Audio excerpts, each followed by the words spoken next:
menyanyikan pujian ini. Mulia bagi Tuhan yang bangkit.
Pertolongan kepada kita adalah dalam nama Tuhan yang menjadikan langit dan bumi dan yang kasih setianya tetap sampai selama-lamanya. Amin. Amin. Amin.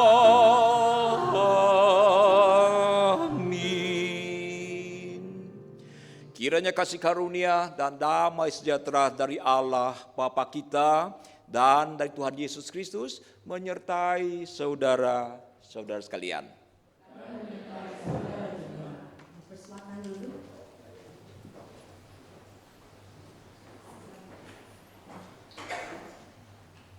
Memulai dengan nats penuntun kita diambil dari Mazmur 100 ayat 2. Mari kita baca bersama-sama saudara.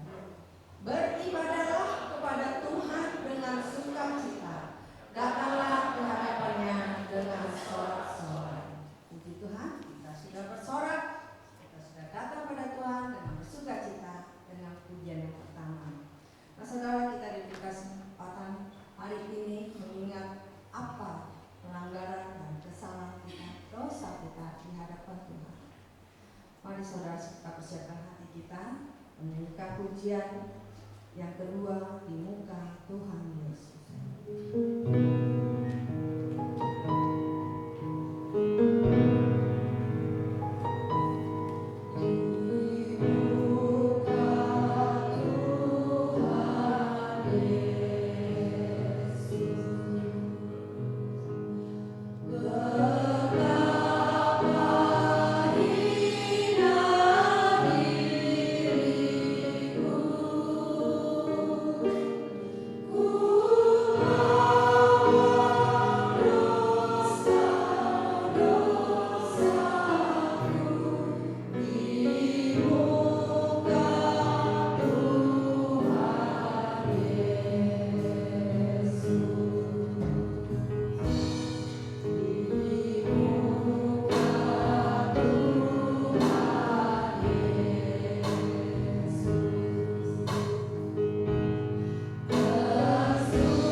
kami datang kepadamu Tuhan. Sungguhkah kami sanggup menghadap di muka Tuhan Yesus?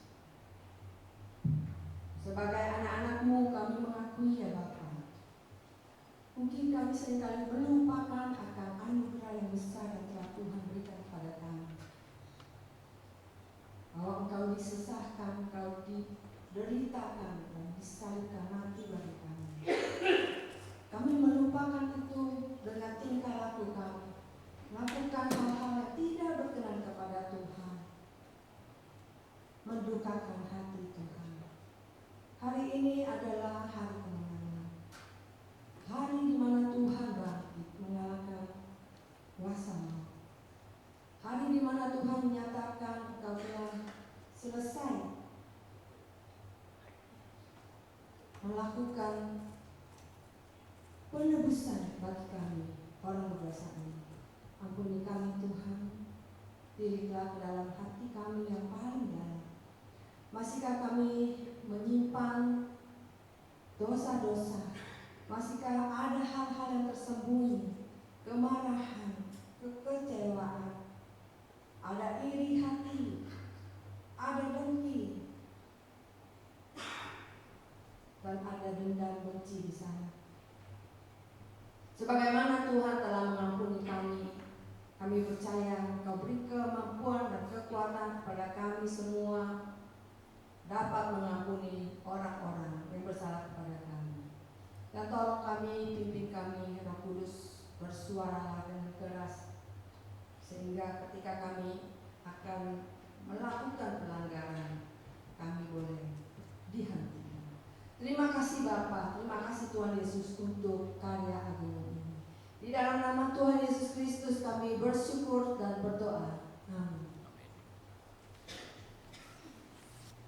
Dengarkanlah berita anugerah dari Mazmur 103 ayat 12 dan 13. Sejauh timur dari barat, demikianlah dijauhkannya daripada kita pelanggaran kita. Seperti Bapa sayang kepada anak-anaknya, demikian Tuhan sayang kepada orang-orang yang takut akan Dia. Demikianlah berita anugerah dari Tuhan. Mari saudara kita menaikkan pujian Tuhan Yesus hidup. Ya hidup, Tuhan Yesus bangkit. Sambil kita bersalam-salaman satu dengan yang lainnya. Mari kita semua bangkit bersama.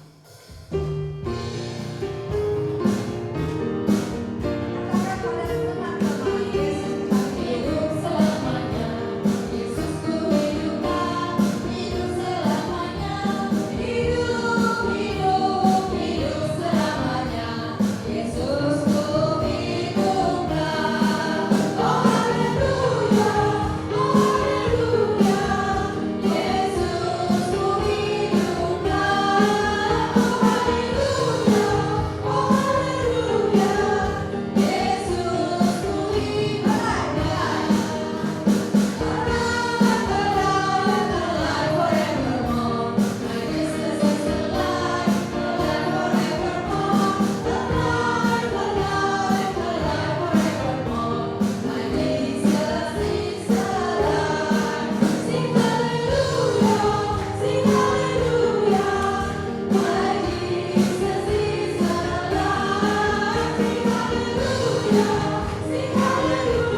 6.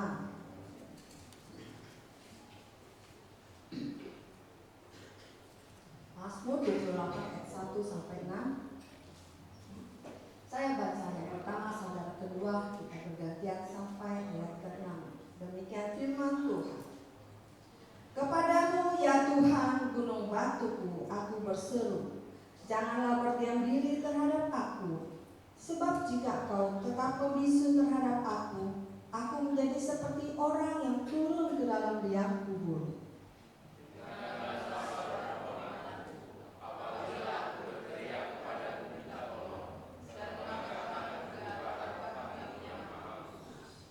Janganlah menyeret aku bersama-sama dengan orang fasik ataupun dengan orang yang melakukan kejahatan, yang ramah dengan teman-temannya, tetapi yang hatinya penuh kejahatan.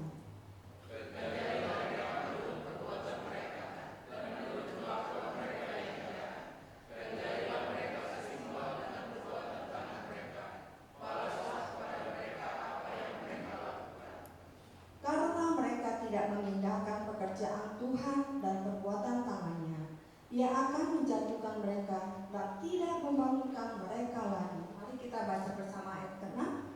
Terpujilah Tuhan karena Ia telah mendengar suara permohonanku. Saudara-saudara, hari ini kita bersukacita, bersyukur, Persekutuan Wanita akan mempersembahkan pujian. Apakah semua personilnya sudah dipanggil naik? Ya. Ibu Nisma silakan maju juga.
Mari berdoa.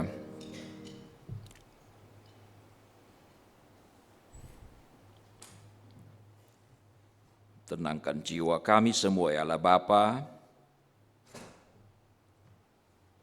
karena inilah waktu bagi kami untuk membaca firman-Mu dan merenungkannya bersama-sama. Cabutlah semak-semak duri, buanglah batu-batu, usir keluar burung-burung. Jadikan hati kami sebagai lahan yang telah disiapkan oleh Allah sendiri. Sehingga ketika benih ditabur, akan bertumbuh, berbuah demi kemuliaan Yesus Tuhan. Berikan Roh Kudus kepada kami ya Bapa. Di dalam Yesus Allah kami memohon. Amin. Silakan duduk kembali saudara sekalian.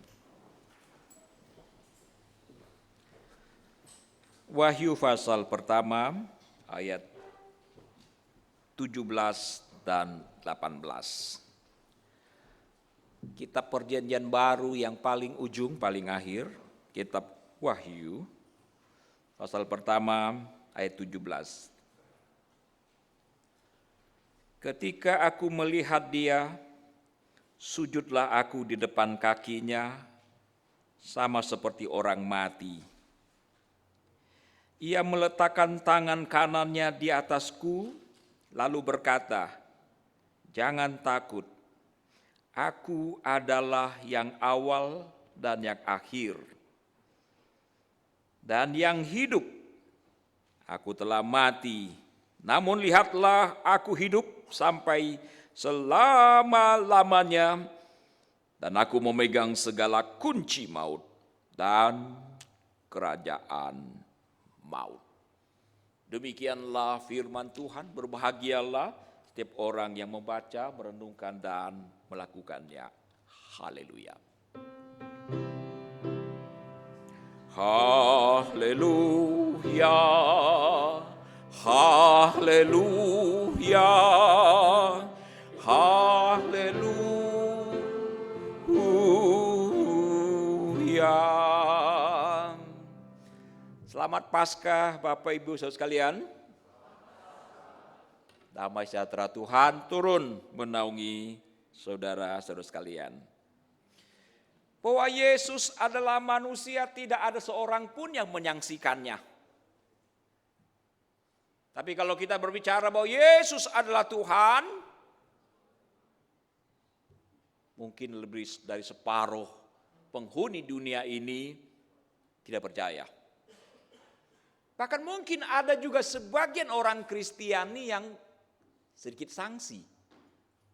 Apa betul Yesus adalah Tuhan? Gagasan ini, keyakinan ini, dogma ini harus sering dikhotbahkan di mimbar gereja agar setiap orang Kristiani tidak dibimbangkan, tidak diragukan bahwa Yesus selain dia sebagai manusia sejati, dia adalah Allah sejati. Amin, saudara. Amin. Adakah di antara saudara yang sedikit sangsi? Apa betul dia adalah Allah? Kalau Yesus hanya sekedar manusia, maka mulai hari ini bersama-sama kita akan kekristenan, saudara.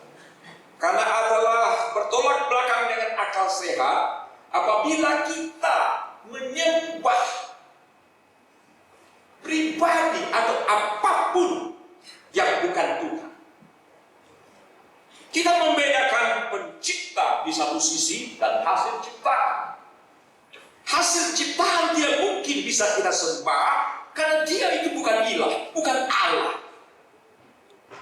Ini menjadi penting, saudara. Ini menjadi penting. Nah, di dalam tema kita hari ini, kita mengambil tema ini aku, Allah yang hidup. Dua ayat yang saya bacakan ini, saudara, paling tidak kita bisa menemukan ada 3 informasi penting di mana Yesus sedang memperkenalkan jati dirinya. Ini kitab Wahyu adalah penglihatan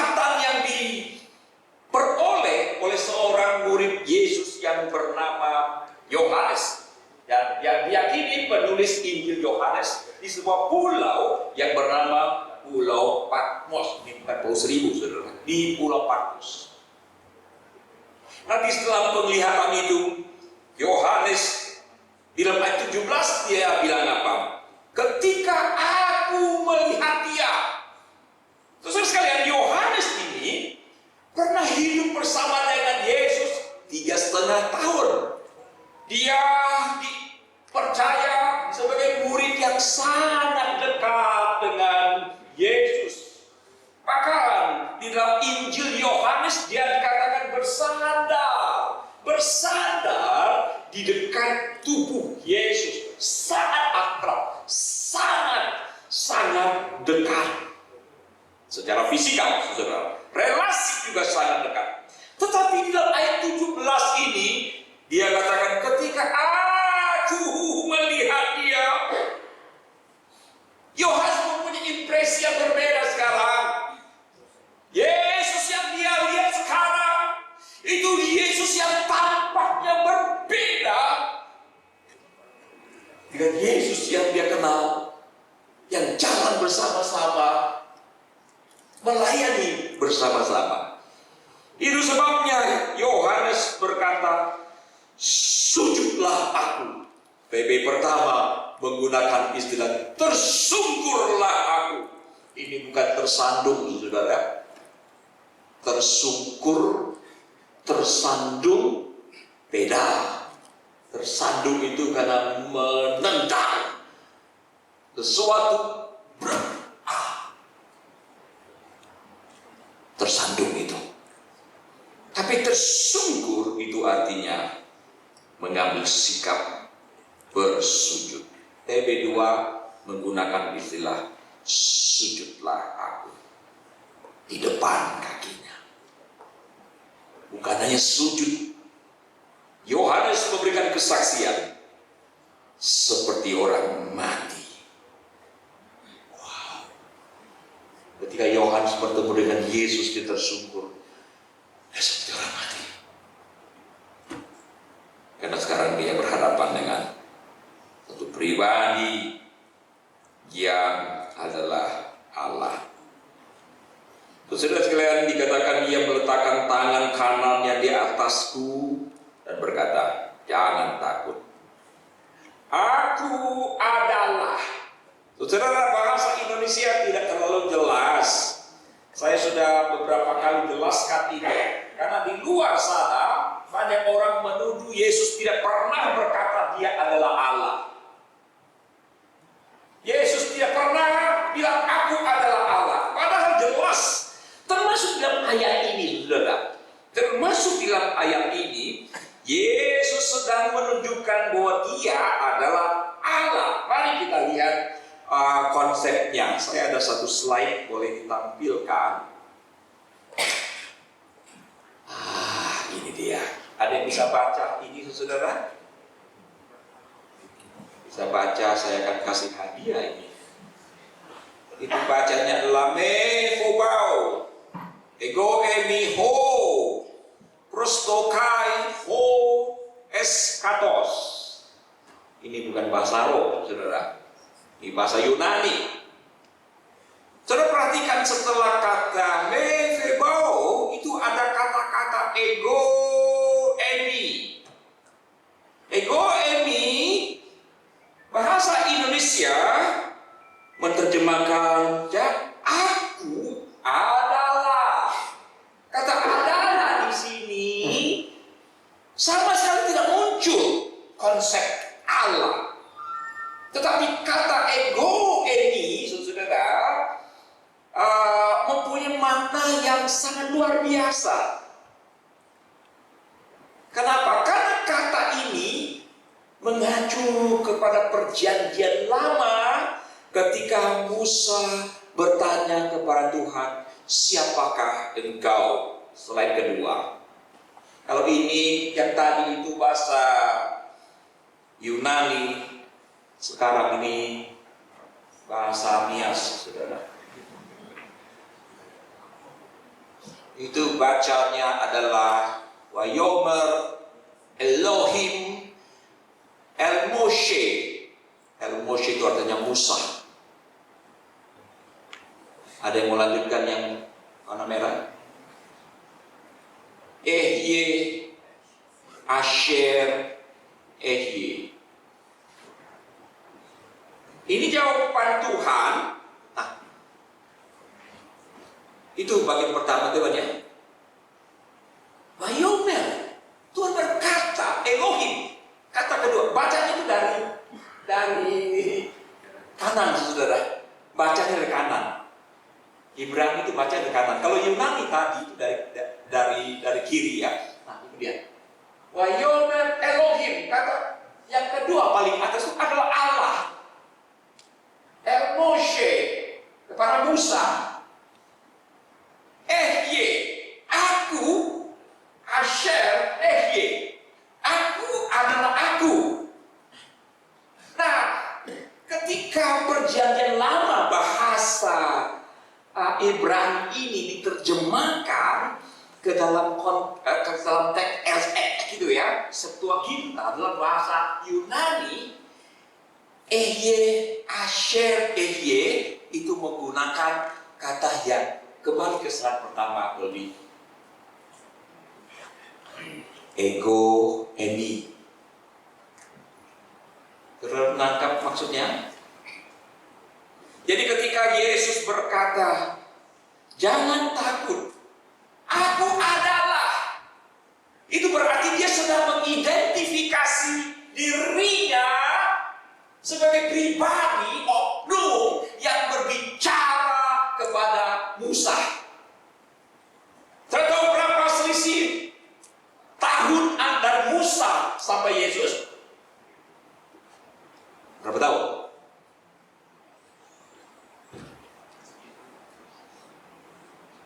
Berapa tahun? Lebih dari 1000 tahun, saudara. Lebih dari 1500 tahun, kira-kira. Wow.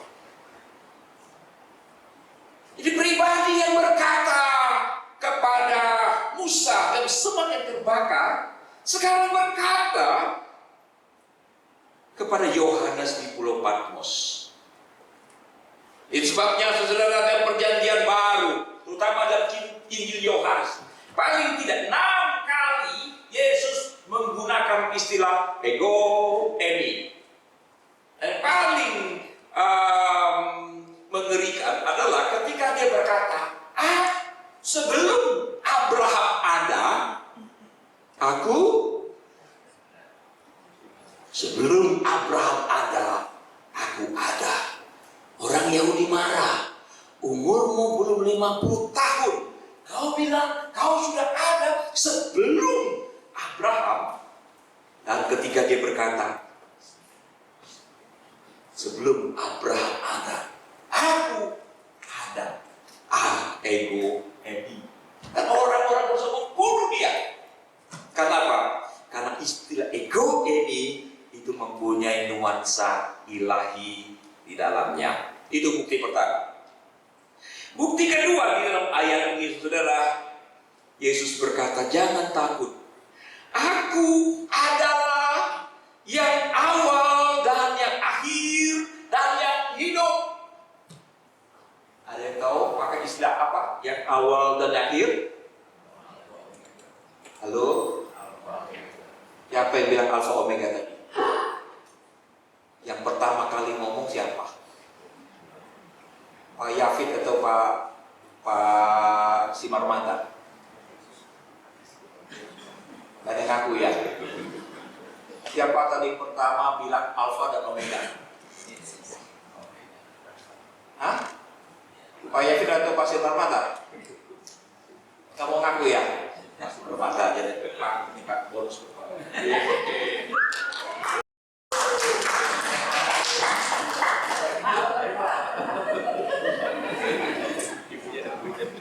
Malu Pak.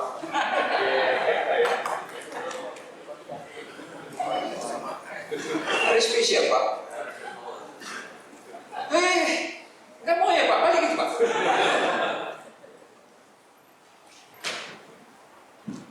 Alfa dan Omega itu adalah abjad Yunani, saudara.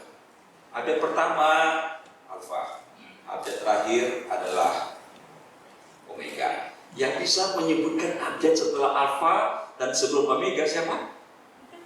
Maju ke depan. Saya tidak hafal, saudara. Oke, nggak penting. Alfa dan Omega. Kalau kita tidak mengerti, seolah-olah ada titik awal, ada titik akhir. Alfa sebagai titik awal, Omega sebagai titik akhir. Bukan itu konsepnya. Alfa dan Omega maksud Yesus itu berarti apa? Dia adalah sumber dari segala sesuatu. Dia adalah sumber dari segala sesuatu. Dia yang menciptakan sesuatu. Dan dia menjadi tujuan akhir dari segala sesuatu. Jadi istilah Alfa dan Omega itu juga memberikan indikasi Yesus Allah. Saya percepat sekarang. Yang ketiga. Dan dia berkata di dalam ayat yang ke-8. Aku telah mati, namun lihatlah, aku hidup sampai selama-lamanya, dan aku memegang segala kunci maut. Ini bukan kunci Inggris, Pak William. Bukan kunci Inggris, tapi kunci maut dan kerajaan maut. Saudara, siapa yang mempunyai kuasa yang begitu besar, yang memegang kunci alam maut dan memegang kunci maut itu sendiri? Pegang kunci itu adalah simbol otoritas dan kuasa penuh.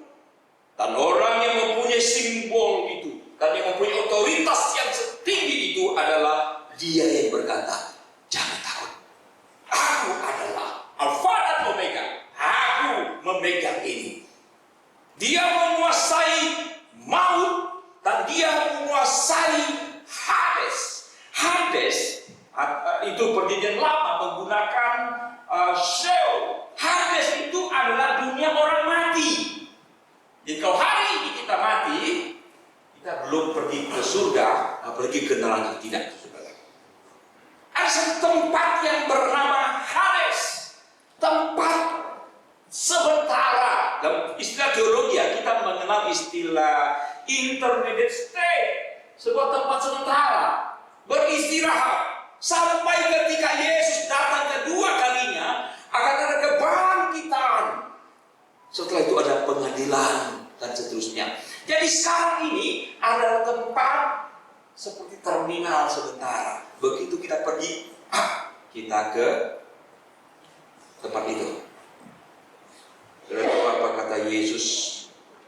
Aku pemegang kunci. Tidak ada pribadi di dunia ini yang mempunyai kuasa seperti itu. Saudara sekalian, Yesus adalah Allah. Dua ayat ini ada 3 petunjuk. Saya tidak punya waktu lebih untuk menjelaskan. Amin, yakin saudara? Yakin? Jangan diombang-ambingkan oleh YouTuber sebelah sana, saudara, yang dengan sengaja ingin membimbangkan kita.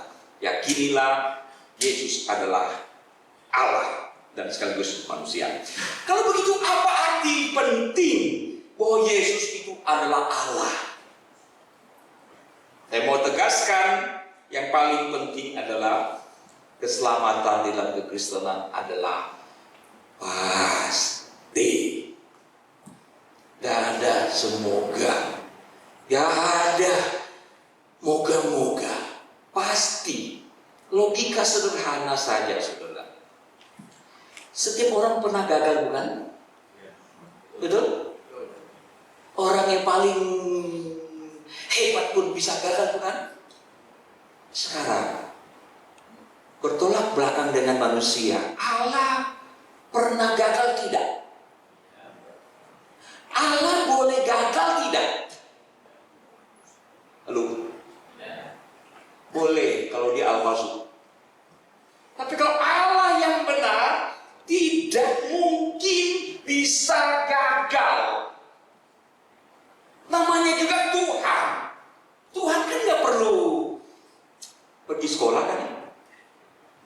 Sudah tahu Tuhan kita lulusan dari universitas mana?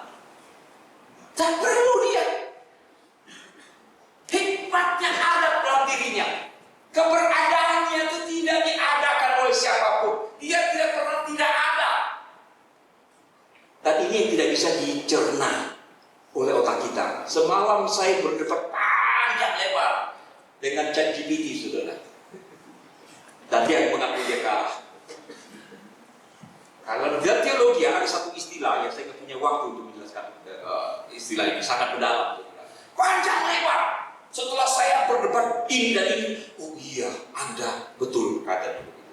Saudara sekalian, Allah kita pencipta semesta ini, keberadaannya tidak disebabkan oleh faktor eksternal.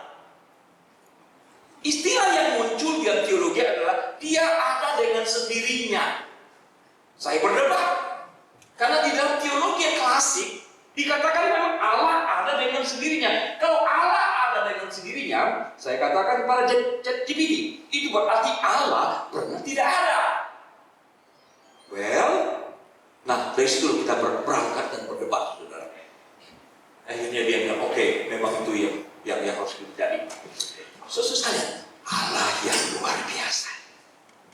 Karena Allah itu tidak pernah gagal, maka apa yang dikerjakan oleh Yesus ketika dia datang ke dalam dunia, tepat menggenapi nubuat Allah di Taman Eden.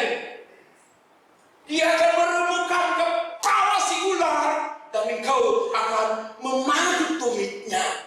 Sesudah itu menjadi real, sehingga keselamatan yang dikerjakan oleh Yesus itu pasti, saudara-saudara. Bandingkanlah keselamatan agama menyelamatkan. Saudara yakin agama Kristen bisa menyelamatkan? Agama Kristen bisa menyelamatkan? Adakah di antara kita yang percaya agama Kristen bisa menyelamatkan? Tidak. Agama Kristen tidak menyelamatkan kita. Gereja tidak menyelamatkan kita. Yang bisa menyelamatkan kita tentu saja adalah juru selamat satu-satunya. Agama tidak berdaya menyelamatkan. Agama Yahudi tidak menyelamatkan. Taurat pun tidak membenarkan kita. Apalagi kita yang berusaha menyelamatkan diri kita. Ada ajaran lain. Jadi kalau kita sudah mati, nanti anak kita yang mendoakan kita. Betul ya? Ada ajaran seperti itu ya? Kalau begitu mesti punya anak banyak-banyak ya. Supaya kalau kita sudah mati, dia rajin mendoakan kita. Nah, ada jaminan. Tidak usah percaya, karena itu bukan keyakinan kita, saudara. Keyakinan kita bahwa Yesus satu-satunya juru selamat. Siapa yang menghafal Yohanes 11 ayat 25-26? Salah-salah dikit nggak apa-apa. Yohanes 11 25-26. Ada yang hafal ayat itu?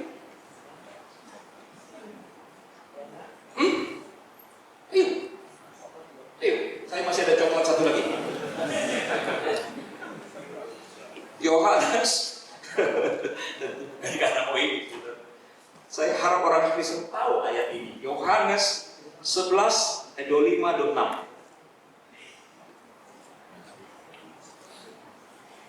Ada yang hafal? Kalau gitu tampilkan ayat ini dulu.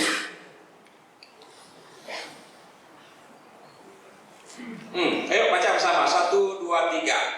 Jawab Yesus, akulah kebangkitan dan hidup. Barang siapa percaya kepadaku, dia akan hidup walaupun dia sudah mati. 26. Dan setiap orang yang hidup dan percaya kepadaku tidak akan mati selama-lamanya. Percayakah engkau kan hal ini? Siapa yang sudah menghafal ayat 25 tadi? Ayo ucapkan. Siapa? Angkat tangan. Ibu Lydia gak masuk. Ayo, siapa? Satu orang saja. Ayo. Yohanes 25.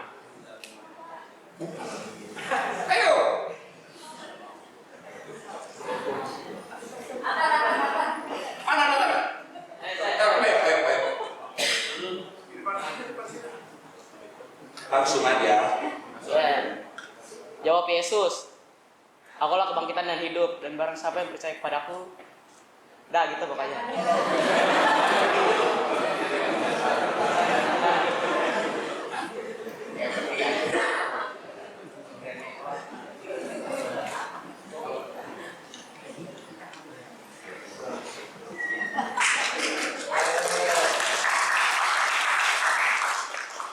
Ini real ya, bukan hoax ya.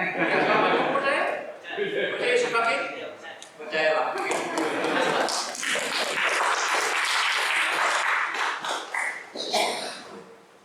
Lihat kata Yesus, kembali ke ayat 25. Akulah kebangkitan dan hidup. Barang siapa percaya kepadaku, ia akan hidup. Wow, keren. Ini paralel betul dengan Wahyu 1 ayat 18. Aku adalah yang awal dan yang akhir dan yang hidup. Aku telah mati, namun lihatlah aku hidup sampai selama-lamanya. Keren itu saudara. Karena dia Allah, maka keselamatan kita adalah pasti. Katakan amin. Saudara, tidak ada yang mengerjakan hal seperti ini. Terus beberapa tahun yang lampau saya pernah menyinggung, ada orang di media sosial bilang, keselamatan diajarkan Alkitab dan lu centeng, mudah amat masuk surga. Ibu asli, mudah amat. Masa sih lebih mudah masuk surga daripada masuk UI? Ya, mana si Diri ataupun Kesia ya, dua pemuda kita masuk UI sebenarnya. Saya seumur umur belum pernah tuh masuk. Hah? Mana mungkin lebih mudah masuk surga daripada masuk UI? Oh, itu protes mereka. Ajaran Kristen terlalu cetek. Masa hanya percaya pada Yesus, dosa diampuni dan diberikan jaminan masuk surga? Saya bilang ini adalah kelompok orang-orang tolol. Bukankah dalam realita kita memang mau hidup yang gampang-gampang dan sederhana, bukan? Betul tidak? Tanyalah ibu guru ya. Mana Ibu Mary? Bu Mary tadi mana ya ibu guru itu? Masih di bawah Bu Mary ya? Mary? Iya. Kayaknya masih di bawah masak ya. Oh iya, ada di ujung sana tuh. Bu Mary pernah nggak ada murid bilang begini? Ibu bilang, besok ulangan. Kasih soal yang sulit ibu. Pernah ada? Nggak pernah ada mentol seperti itu. Yang ada adalah gampang-gampangnya. Yang gampang-gampangnya. Ya logislah, semua orang juga mau yang gampang-gampang kan? Gak ada yang mau berapa sulit. Semua orang tidak bisa kerjakan, termasuk saya. Gak ada orang bodoh seperti itu, ya kan? Si Pak Baru juga guru tuh ya. Mana ada murid yang konyol seperti itu? Gak ada kan? Kita mau yang gampang. Tapi anehnya, itu sebabnya saya bilang tolong. Ketika Tuhan menawarkan keselamatan, kita hanya menerimanya. Mereka bilang tidak masuk akal. Ini masuk akal, saudara. Kenapa? Karena Tuhan telah mengerjakan buat kita. Bahkan terlalu sulitnya, tidak seorang pun yang bisa mengerjakannya. Saudara tahu tidak? Sebelum dunia ini ada, Alkitab kita berkata, Yesus telah ditetapkan menjadi penyelamat. Bahkan sejak di Taman Eden itu sudah dijanjikan. Orang-orang yang lama di Philadelphia tentu masih ingat ilustrasi saya. Masih ingat Pak Yanto?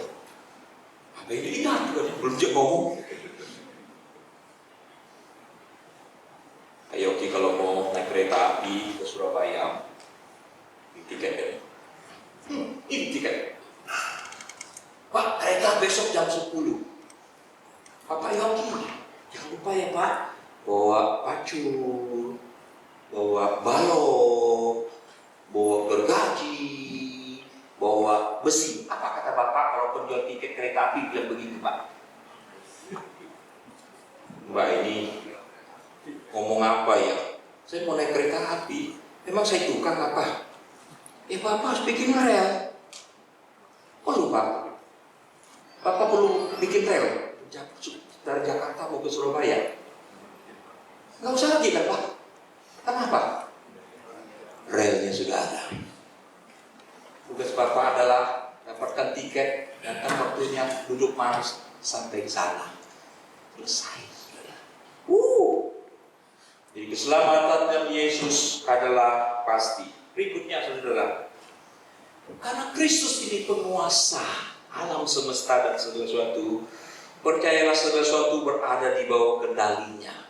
Sejarah boleh nampak menakutkan, peristiwa-peristiwa boleh terjadi dan sepertinya tidak ada yang mengendalikan sejarah ini. Tapi ketahuilah segala sesuatu tetap dan akan terus di dalam kendali Kristus. Saudara, bagaimana seorang Hitler membunuh jutaan orang, seolah-olah dunia ini berjalan dengan liar. Di mana Tuhan? Di mana Allah? 6 juta orang mati. Saudara, Kristus pemegang kendali.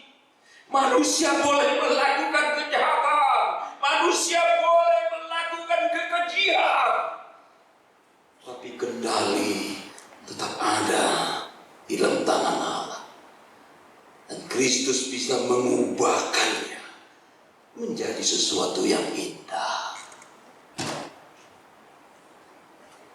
Seperti 10 anak Yakub melakukan kekejian, melakukan kejahatan yang besar kepada salah satu saudara sebapaknya. Tapi lihatlah, di bagian akhir kisah, Yusuf yang telah menjadi pejabat nomor 2 di Mesir berkata apa? Kamu memang mereka-rekakan yang jahat, tapi yang Maha Kuasa telah mereka-rekanya menjadi kebaikan. Haleluya. Aku pemegang kunci, bukan hanya dengan sejarah saudara, bahkan dalam kematian. Maka kita masuk aplikasi yang ketiga. Karena Yesus hidup, kita diberikan keberanian untuk menghadapi kehidupan dan kematian, saudara. Mana yang saudara lebih berani menghadapinya? Kehidupan atau kematian? Coklat sudah tidak ada. Saudara-saudara, mana yang lebih menakutkan, kematian atau kehidupan? Siapa yang jawab tadi? Boleh ambil HP saya akan klaim majelis yang baru. Saya setuju saudara. Kita orang Kristen ya, kematian itu bukan sesuatu yang menakutkan kita lagi. Karena Kristus telah menang atas maut. Dia memegang kunci saudara.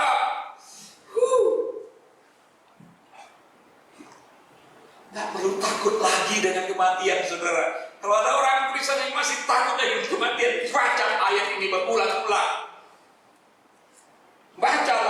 Baca lagi dan yakinilah. Maka kita tidak akan takut dengan kematian. Ya, kalau saudara tanya saya takut mati tidak? Tidak mati, tidak takut. Saudara tahu jawaban saya apa? Saya tidak takut mati. Saya hanya grogi. Apa bedanya? Ya belum pernah mati ya grogi lah, saudara. Iya kan? Orang pertama naik naik pesawat juga grogi. Betul tidak? Halo. Pertama naiknya, Bu Mary dari Manado ke Jakarta naik apa, Bu? Berenang. Oh, pesawat. Pertama kali naik pesawat grogi nggak, Bu? Grogi ya. Saya ingat pertama kali saya naik pesawat di bulan Mei tahun 1989. Grogi saya juga. Ya kan? Belum pernah. Wah, gitu mau naik saudara. Tapi kalau udah tiap minggu, tiap bulan, tiap hari bahkan naik pesawat, masih takut kah? Nggak lagi, saudara. Bahkan saya ingat ya, ketika saya menikah pun, saya pikir salah satu orang yang menikah paling santai itu saya. Santai banget. Pagi itu, saya antar mama saya ke salon dulu. Jemput, udah kesiangan ya. Tidur saya. Siap pengantin datang, saya baru mandi. Saya tinggal di gereja waktu itu di Kelapa Gading, saudara. Orang udah kenal, mana pengantinnya? Saya lagi mandi, saudara. Saking santainya ya. Kita tidak banyak upacara, tepai kagak ada, ini kagak ada, uang susu apalagi kagak ada kita. Memang gak ada uangnya kan ya. Udah santai banget, saudara. Tapi namanya menikah santai-santainya, grogi gak? Grogi. Kau tahu kenapa saya grogi? Belum pernah kawin, Pak Amin. Bapak waktu itu grogi nggak, Pak? Ya, karena belum pernah kan? Coba kalau udah 5 kali. Ada grogi lagi sih. Saya pun pernah mati, saudara. Saya pun pernah mati. Dan kalau udah bolak-balik mati, nggak akan grogi lagi. Nggak takut dan tidak grogi. Tadi pagi sudah saya dapat sesuatu yang unik. Semalam saya punya paket ini, itu masih tersisa 15 GB. Lumayan ya? 15 GB. Ini kalau buat nonton video, wih, lama banget nih. Tapi paketnya berakhir jam 6.49 pagi tadi. Aduh, paket masih banyak ini. Mau habis itu kan ya. Itu yang membuat saya jengkel, saudara. Saudara, saya nggak takut mati. Tapi kalau hari ini Tuhan panggil saya aduh Tuhan, masih ada banyak gigabyte Tuhan, gitu loh. Artinya saya masih banyak hal yang saya lakukan. Saudara paham? Saya nggak ada seorang pun yang sudah masih takut lagi. Karena dia bangkit. Karena dia sudah bangkit. Nah, masa hidup yang susah, Bu Ingrid. Ya kan? Ntar ibu punya sekolah, lagi. Aduh. Ibu Ingrid juga guru ya. Tempat kita banyak guru, Pak. Ya, Pak Yogi ya. Nanti mobil rusak, ke Pak Buliau minta lagi. Aduh. Nanti ke gereja, persembahan lagi. Aduh. Semuanya kayaknya berat banget ya. Tapi jangan khawatir, saudara. Kalau maut saja yang paling menakutkan itu sudah dia kalahkan. Jangan lupa Allah yang hidup dan dia berjanji, aku menyertai kamu sampai kesudahan zaman. Keren itu. Tidak ada nabi yang bisa menyertai kita. Tidak ada. Orang tua kita pun nggak bisa menyertai kita sampai selama-lamanya. Tapi dia yang hidup dan dia yang berjanji, aku menyertai kamu sampai kesudahan zaman. Ini demikian, saudara. Karena Allah kita, Kristus adalah Allah hidup. Kita diberikan keberanian untuk menghadapi baik hidup maupun mati. Mari kita berdoa. Terima kasih Bapa untuk kitab Wahyu 1:17-18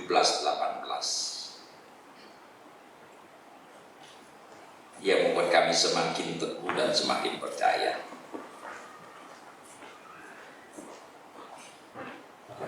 Yesus bukan hanya manusia, tapi dia adalah Allah yang menjadi manusia. Mengapa harus menjadi manusia? Supaya dia bisa mati menggantikan kami. Karena Allah tidak bisa mati. Karena Yesus adalah Allah, kami diyakinkan bahwa apa yang dikerjakan, misi yang paling utama yang dikerjakan oleh Yesus adalah penyelamatan. Itu menjadi sebuah kepastian. Tak ada keraguan sedikit pun bagi kami. Sama seperti penulis Alkitab Perjanjian Baru, tidak ada sedikit pun keraguan. Dalam Yesus, keselamatan itu pasti. Saudara, kadang kami juga merasa sangat tidak mengerti. Tuhan sepertinya silent. Tapi kami diyakinkan hari ini Kristus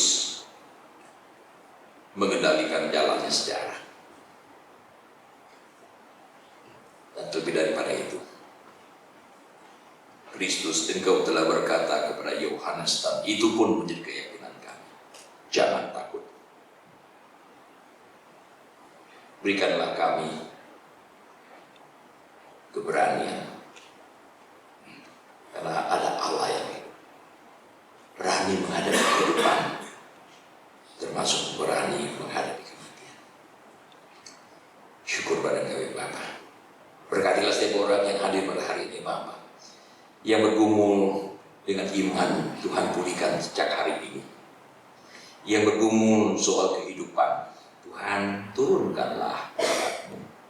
Yang bergumul soal kesehatan, berikanlah anugerah-Mu turun ya Bapa.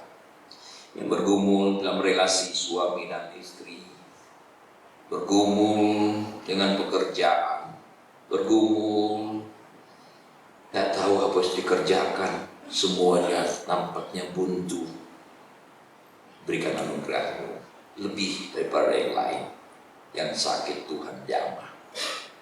Terima kasih Bapak, berkati anak-anak muda kami, agar mereka mempunyai masa depan yang gemilang, indah, berjalan bersama dengan Tuhan.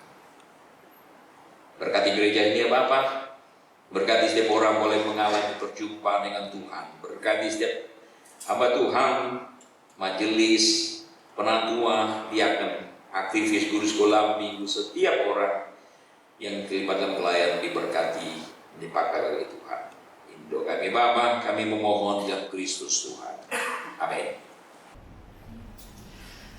Sebelum dilanjutkan ke bagian persembahan, ada sedikit warta mari kita simak, saudara.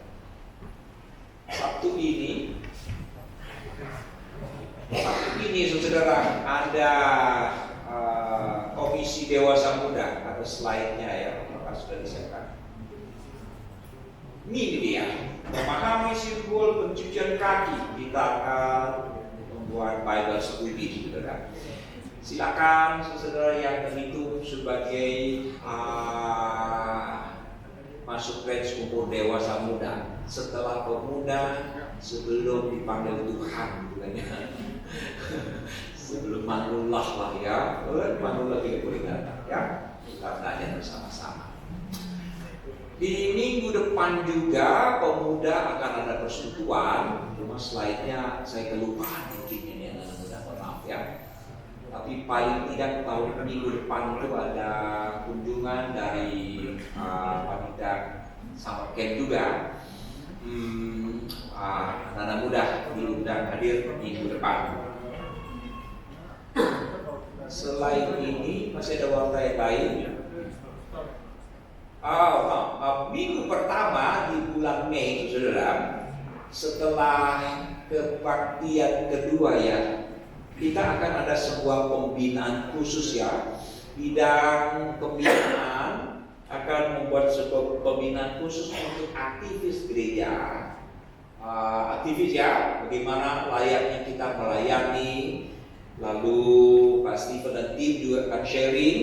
Beberapa waktu yang lalu mereka sempat mengikuti pembekalan di GKI Bidang Siang, dan mereka akan menyajikannya, men-sharingkannya buat kita sekalian. Saya mengucapkan selamat datang kepada Ibu Wenti Matanari. Ibu Wenti ada di mana? Di belakang. Hai, selamat datang ya. Selamat datang.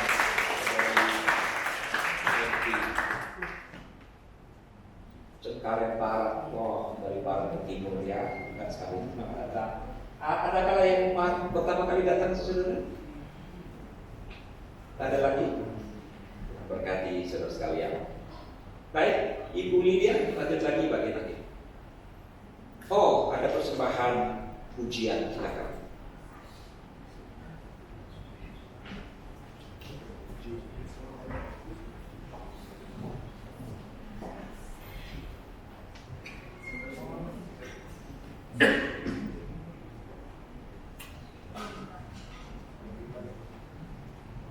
Salam Bapak dan Ibu yang saya kasih Tuhan Yesus.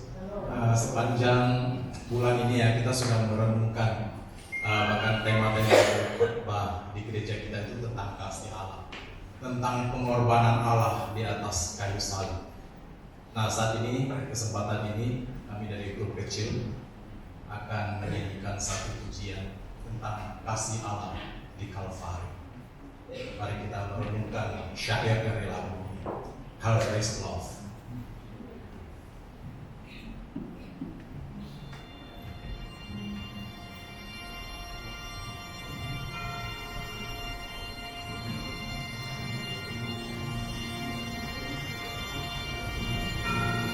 Calvary's love will sail forever, bright and shining, strong and free, like an arm of peace and safety, on the sea of you and me,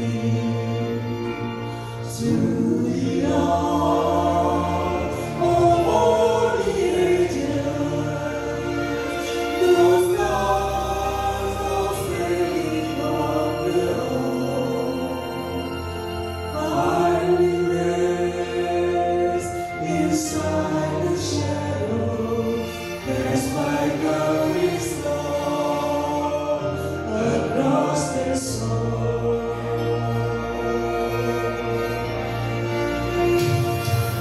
Calvary's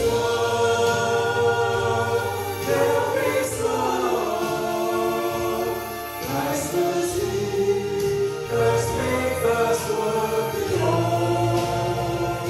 The deeper sea that lies alone. Calvary's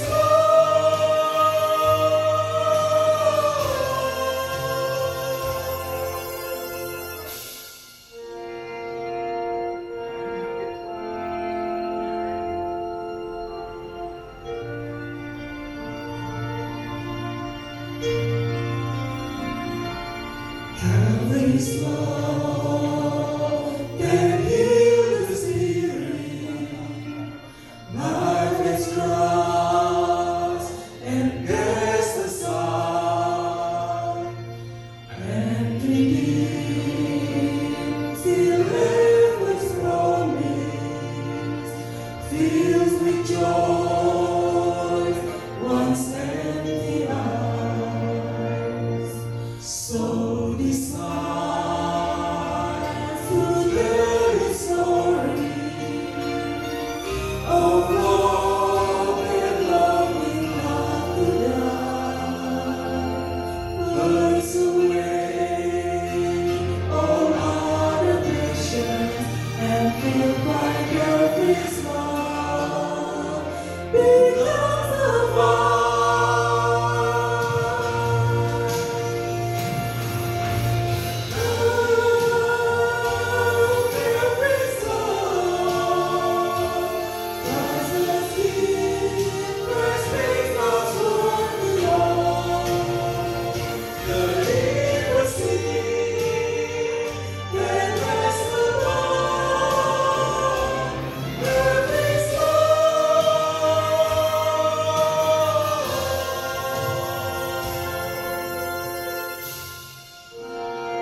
akhir kata dari lagu ini adalah dosa diampuni dan kita memperoleh surga. Terima kasih. Selamat Hari Raya Paskah.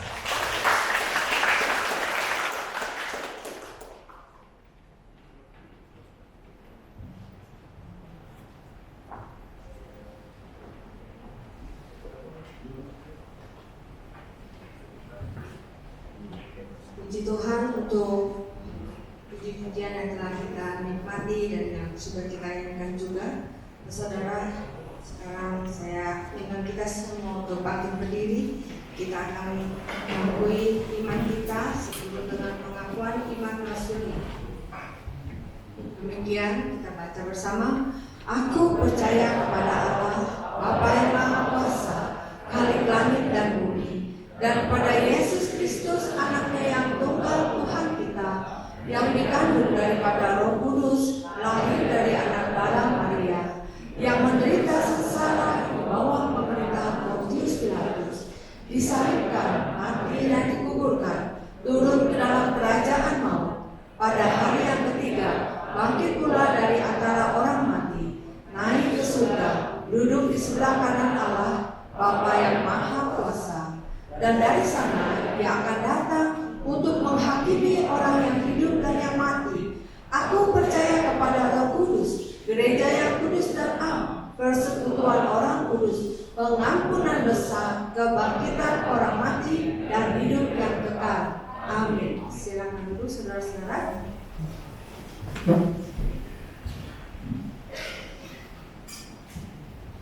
Kita juga membawa ucapan syukur kita ke dalam rumah perbendaharaan Tuhan.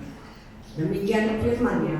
Dengan rela hati aku akan mempersembahkan korban kepadamu, bersyukur sebab nama-Mu baik, ya Tuhan. Bersaudara, kita begini, kita mau sujud dan berterima kasih kepada Dia yang telah menyelesaikan kasih-Nya dengan mati bagi kita di Kalvari.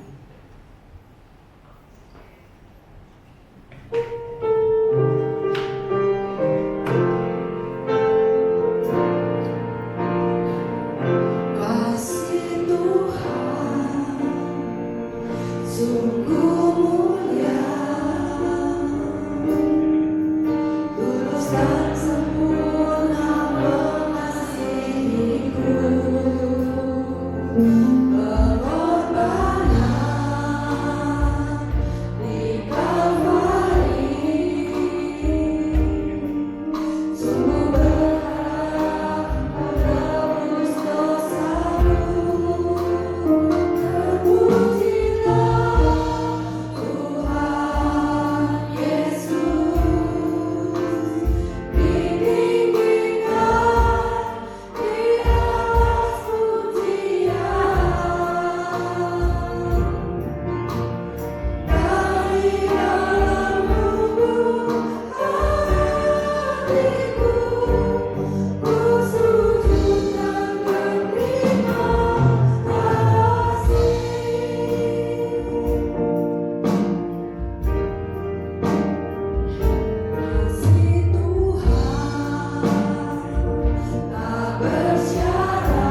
kebaikan Tuhan di dalam hidup kami, keselamatan yang tiada dapat kami bayar dengan apapun juga.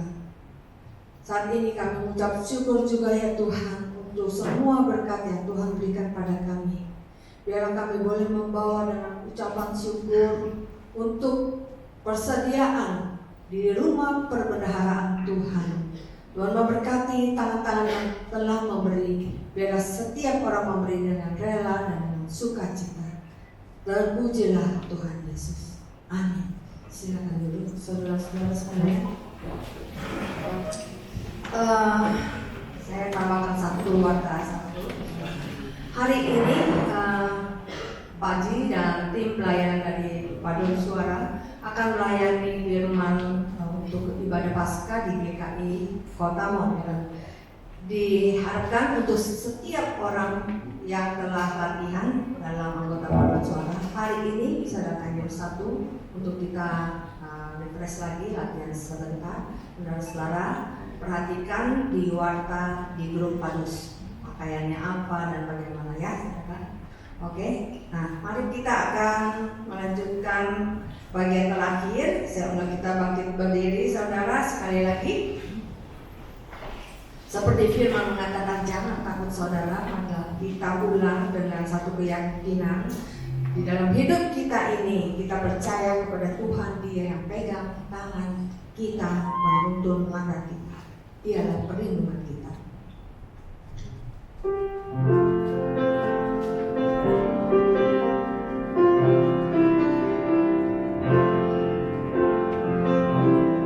Kau Tuhan, penolong dalam hidupku. Ku percaya hanya kepadamu. Dia pegang tangan kita. Dia pegang tangan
teruskan arahkanlah hatimu kepada Tuhan.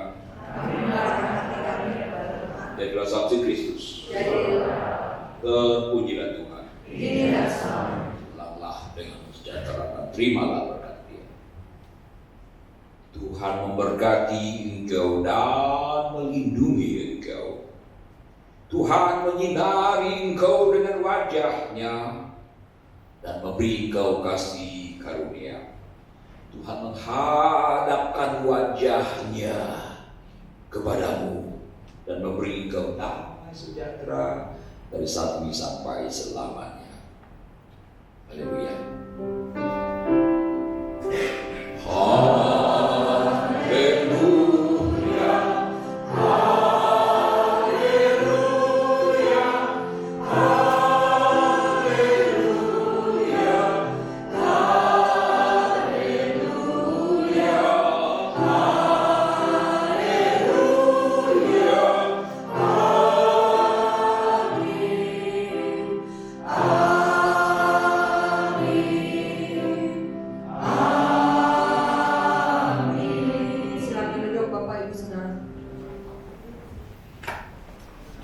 Terima kasih untuk saudara-saudara yang sudah berbagian untuk nama-nama kita pada siang hari ini. Tuhan Yesus memberkati.